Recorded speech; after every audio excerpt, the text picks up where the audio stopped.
ඔයාගේ ජීවිතයේ ඔයා ආදරය කරපු, ඔයාව ආරක්ෂා කරා කියලා හිතපු දෙයක් ඔයාට අහිමි වුණාද? ඒ අහිමිවීම හින්දා ඔයා අද ගොඩක් දුක් වෙනවා ඇති.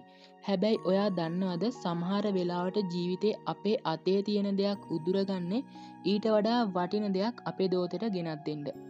ඉතින් මම අද ඔයාට කියන්න යන්නේ ඔයා ජීවිතය දිහා බලන විදිය සහ මුලින්ම වෙනස් කරන පුංචි කතාවක්. ඕපාදූප වීඩියෝ බලන වෙලාවේ අනිත් අයත් එක්ක මේ වගේ වැදගත් වීඩියෝ බලන්න කැමති නම් වීඩියෝ එකට මුලින්ම ලයික් එකක් දාන්න, ඒ වගේම channel එක subscribe කරන්න. එක්තරා කඳුමුදුනක තිබුණු නිහඬ පන්සලක වසර ගණනාවක් නාද නොවුණු විශාල ලෝකඩ සීනුවක් තිබ්බා. දූවිලි වැදිලා තිබුණ මේ සීනුව ඇතුලේ කුඩා ගේ කුරුල්ලෙක් තමන්ගේ ලස්සන කැදැල්ල හදනවා. වැස්සෙන්, පින්නෙන්, හතුරන්ගෙන් බේරෙන්න පුළුවන් මේ සීනුව ඈට පේන්නේ ලෝකේ ආරක්ෂිතම මාලිගාව වගේ. ඈ සතුටින් මෙහෙම හිතනවා.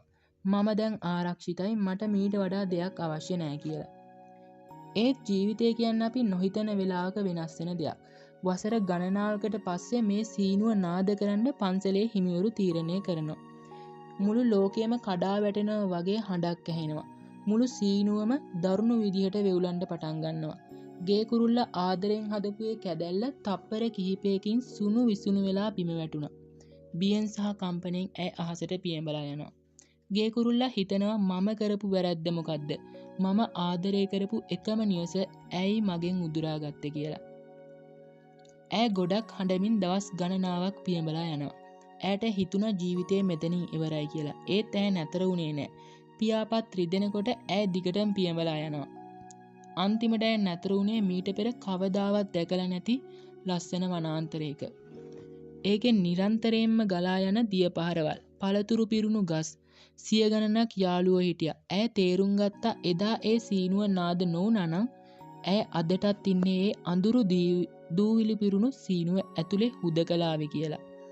ඉතින් යාළුවනේ, අපේ ජීවිතේ සමහර වෙලාවට ඔයා ගොඩක් විශ්වාස කරපු රැකියාව නැත්තම් සම්බන්ධතා, ඒ වගේම සැලසුම් බිඳ වැටෙන්න පුළුවන්.